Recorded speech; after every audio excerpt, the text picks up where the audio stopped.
Nadjet Fellage, bonjour. Bonjour. Donc vous êtes la fondatrice de SpeechMe, une jeune entreprise qui évolue dans le domaine en plein développement des MOOC. Est-ce que vous pouvez nous parler un petit peu de votre parcours avant de vraiment détailler le concept de votre entreprise ?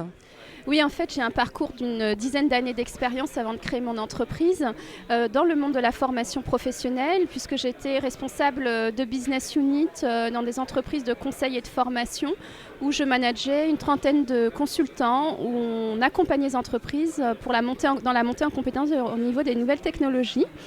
Donc, on montait des parcours pédagogiques. J'étais déjà dans le secteur de la formation professionnelle. Et finalement, j'ai à la base une formation initiale dans le monde des nouvelles technologies et du web. Et j'ai tout de suite compris, j'avais une vision que le web et les nouveaux usages allaient changer nos façons d'apprendre et d'apprendre globalement, on l'a vu avec les MOOC, mais surtout dans le monde de l'entreprise. Et c'est pour cela que j'ai créé SpeechMe. Alors qu'est-ce que c'est SpeechMe ?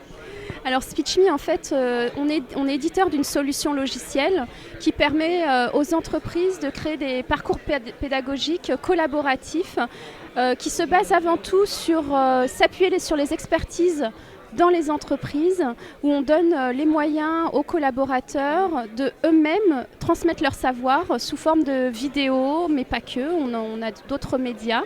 Et l'idée, c'est de créer une académie digitale du savoir accessible à tous pour que tout le monde puisse former plus de monde tout au long de la vie. Vos clients, c'est qui typiquement, votre cible ? Alors, on a, pour l'historique, on a développé notre solution pendant 2 ans, on l'a commercialisée depuis environ 8 mois, et depuis 8 mois, on a environ une cinquantaine de clients, dont Airbus, ERDF, La Poste, Bouygues Télécom. Des grands comptes. Plutôt des grands comptes, mais on travaille de la TPE ou un organisme de formation qui souhaite lui-même proposer des formations en ligne à la grosse entreprise qui doit former 30 000 managers. Comment on fait quand on est une jeune entreprise pour convaincre, pour aller chercher ces grands comptes ? Clairement, c'est la vision. Il faut porter la vision, la transmettre. C'est à la fois compliqué quand on est sur quelque chose d'innovant, où l'interlocuteur ne peut pas forcément comprendre où l'on souhaite l'emmener. Mais une fois qu'on a réussi et qu'il a pris conscience que les choses étaient en train de changer, ça va finalement beaucoup plus vite. Voilà. Quels sont vos objectifs pour les années à venir ? Alors aujourd'hui, on est clairement leader dans la création de ce qu'on appelle les MOOC connectivistes.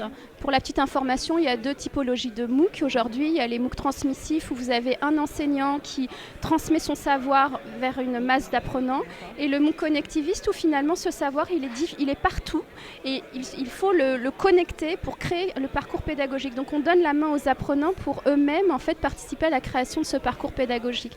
Donc on est aujourd'hui leader sur ce secteur-là. Et clairement, c'est de le devenir au niveau mondial maintenant. Donc, vous êtes en recherche de fonds ou non ? Alors, pour l'instant, pas réellement, mais je pense que dans le courant de l'année 2015, plutôt deuxième semestre, c'est une action qui est prévue, notamment pour accélérer notre développement et aller à l'international. Parfait. Merci beaucoup Nadjet, à très bientôt. Merci bien.